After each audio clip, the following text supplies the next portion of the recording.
की, भारत माता की, भारत माता की, वंदे वंदे वंदे। क्या करवा रहे हो? आगे हो भारतीय जनता पार्टी काफी क्षेत्र के भैया होता है ना, देखा फ्रंट कैमरा मुख्य अतिथि के रूप में उपस्थित वीडियो कॉल लगा देश के यशस्वी रक्षा मंत्री माननीय श्री राजनाथ सिंह जी, भारतीय जनता पार्टी के प्रदेश के जा रही है कर्मठ अध्यक्ष माननीय श्री स्वतंत्र देव सिंह जी, उत्तर प्रदेश सरकार में मेरे वरिष्ठ सहयोगी उप मुख्यमंत्री श्री केशव प्रसाद मौर्य जी, केंद्रीय मंत्री और भारतीय जनता पार्टी के पूर्व प्रदेश अध्यक्ष माननीय डॉक्टर महेंद्र नाथ पांडे जी, उत्तर प्रदेश की सह प्रभारी लाइव जा रहा है यार, क्या कर रहे हो? नहीं ठीक नहीं होता। समझ गए तो कायदे से समझो यार, तुमको 5 बार कह चुके, तुमको समझ नहीं आ रहा है यार, तुम ही हिल रहे हो। हम हिले, हाँ तुम ही हिल रहे यार, नहीं हिल रहे, कोई बात नहीं, खड़े हो जाओ। उत्तर प्रदेश सरकार में मेरे सहयोगी मंत्रीगण श्री राजेंद्र प्रताप सिंह मोदी सिंह जी, जो है सेंस ही नहीं है, इलेक्ट्रॉनिक न्यूज चैनल के आदमी हो, उसके बावजूद नहीं सेंस है। डॉक्टर नीलकंठ तिवारी जी, रविंद्र जायसवाल जी, गिरीश चंद्र यादव जी, सुरेश पासी जी, रमाशंकर सिंह पटेल जी, संगीता बलवंत बिंद जी, माननीय सांसद श्री संगमलाल गुप्ता जी, श्रीमती केसरी देवी पटेल जी, श्री बीपी सरोज जी, रमेश बिंद जी, सीमा द्विवेदी जी, आज के इस कार्यक्रम में सभी माननीय विधायकगण, विधान परिषद के सभी माननीय सदस्यगण, भारतीय जनता पार्टी के प्रदेश क्षेत्र और जनपद से जुड़े हुए सभी पदाधिकारी और प्रत्येक बूथ से उपस्थित भारतीय जनता पार्टी से जुड़े हुए सभी सम्मानित बूथ अध्यक्षगण, उपस्थित भाइयों बहनों, मैं सबसे पहले आप सबकी ओर से देश के यशस्वी रक्षा मंत्री माननीय श्री राजनाथ सिंह जी का हृदय से स्वागत करता हूं, अभिनंदन करता हूं।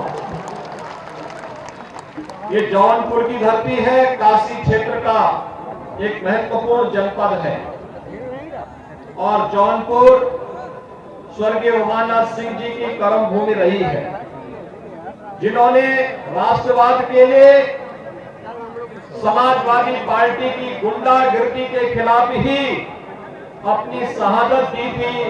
उनकी शहादत और उनकी जन्म की इस भूमि को कोटि कोटि नमन करते हुए मैं इस अवसर पर आयोजित बूथ अध्यक्ष सम्मेलन में आप सभी कार्यकर्ता भाइयों बहनों का भी हृदय से स्वागत करता हूं, अभिनंदन करता हूं। भाइयों बहनों, भारतीय जनता पार्टी का प्रदेश का ये चौथा क्षेत्र स्तर का बूथ अध्यक्ष सम्मेलन चल रहा है और हर एक बूथ अध्यक्ष सम्मेलन अपने आप में उत्तरोत्तर उत्साह के साथ आगे बढ़ता हुआ एक नए उमंग के साथ, एक नए उत्साह के साथ 2022 में भारतीय जनता पार्टी की जीत की उतनी ही मजबूती के साथ गारंटी देते हुए दिखाई दे रहा है जो 2019 में, 2017 में और 2014 में उत्तर प्रदेश के भारतीय जनता पार्टी के कार्यकर्ताओं ने भारतीय जनता पार्टी को प्रचंड बहुमत से प्रदेश के अंदर भारतीय जनता पार्टी के पक्ष में सीटें देकर के एक बेहतरीन जीत दिलाई थी। स्वाभाविक रूप से 2022 का चुनाव देश और दुनिया के लिए आकर्षण का केंद्र बन रहा है और कौतूहल और आश्चर्य का विषय भी, कौतूहल और आश्चर्य इस बात को लेकर के जितने भी भाजपा विरोधी हैं और अब तो ये विरोध उस हद तक जा चुका है कि जितने भी भारत विरोधी तत्व हैं वे सब एक और ध्रुवीकरण उनका हो रहा है, और दूसरी तरफ आप सबके नेतृत्व में, प्रधानमंत्री मोदी जी के मार्गदर्शन, उनके नेतृत्व में भारत की आन बान और शान की रक्षा करने वाले एक एक कार्यकर्ता मिलकर के भारतीय जनता पार्टी को जिताने की पूरी प्रतिबद्धता के साथ आप इस पूरी लड़ाई में राष्ट्र सापेक्ष और राष्ट्र निरपेक्ष उन लोगों के आपने सामने पूरी लड़ाई उधर सिमटती हुई दिखाई दे रही है। आपने पिछले दिनों कुछ बयान पढ़े होंगे। एक तरफ पूरा देश प्रधानमंत्री मोदी जी के नेतृत्व में भारत की अखंडता के प्रतीक, भारत के गणराज्य भारत के शिल्पी लौह पुरुष सरदार वल्लभ भाई पटेल की जयंती के कार्यक्रम के साथ जुड़ा हुआ था, और उस जयंती के कार्यक्रम के माध्यम से लौह पुरुष सरदार वल्लभ भाई पटेल को सम्मान दे रहा था। दूसरी तरफ आपने वे स्वर भी सुनाई दे होंगे जिन्होंने राष्ट्र नायक लौह पुरुष सरदार वल्लभ भाई पटेल से राष्ट्र तोड़क जिन्ना की तुलना करके भारत को और भारत के प्रत्येक राष्ट्रभक्त को अपमानित करने का कार्य किया था। हम सबको भूलना नहीं चाहिए, ये राष्ट्र तोड़क तत्व ये वही लोग हैं जो 2017 के पहले सत्ता रहने पर दंगों के माध्यम से प्रदेश के अंदर आस्था पर प्रहार करने का कार्य करते थे। ये वही तत्व हैं जिन्होंने प्रदेश में भ्रष्टाचार फैला करके प्रदेश के विकास को बाधित किया था।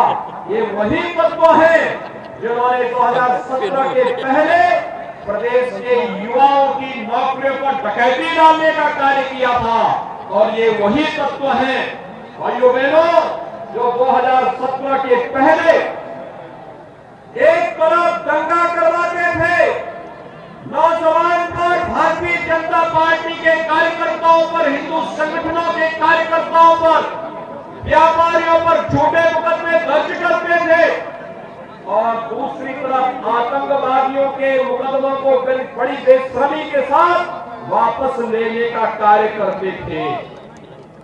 आज वे फिर अपनी बोली बोलते हुए दिखाई दे रहे हैं।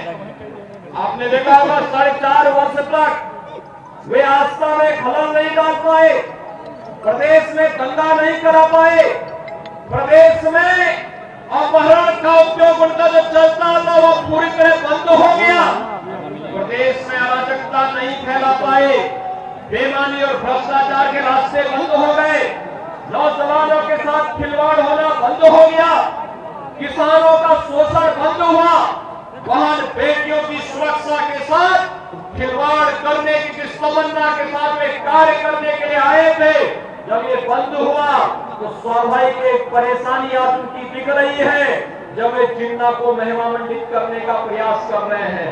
और इसलिए भाइयों बहनों आज के इस अवसर पर मैं आप सबसे कहना चाहूंगा, जब यह लड़ाई राष्ट्रवाद और राष्ट्र विरोध के बीच में सिमटती हुई दिखाई दे रही है, उन स्थितियों में भारतीय जनता पार्टी के प्रत्येक बूथ अध्यक्ष का दायित्व बनता है कि भारतीय जनता पार्टी का प्रत्येक बूथ अध्यक्ष प्रधानमंत्री मोदी जी के संकल्प के साथ जुड़े।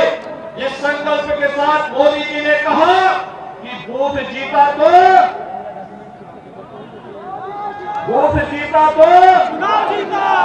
चुनाव जीता। भाइयों बहनों इस बूथ जीतने की लड़ाई यहीं तक सीमित नहीं होगी।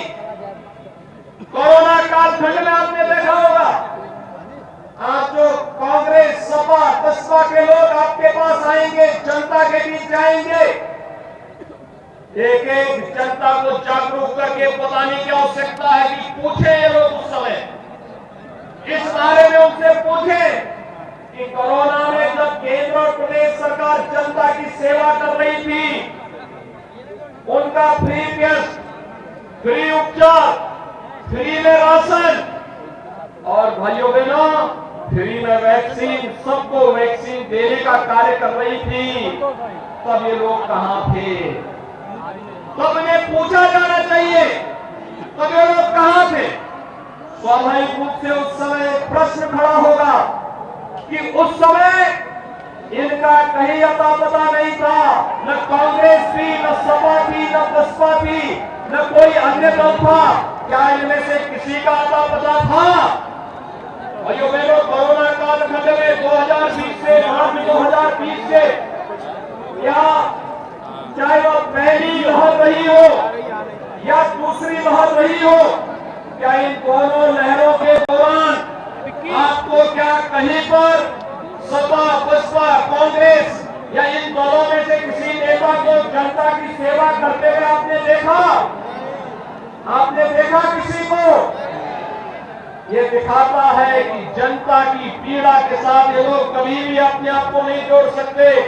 ये होम आइसोलेशन में थे, और जो लोग होम आइसोलेशन में थे इनको चुनाव में भी होम आइसोलेशन में ही डालने की आवश्यकता है।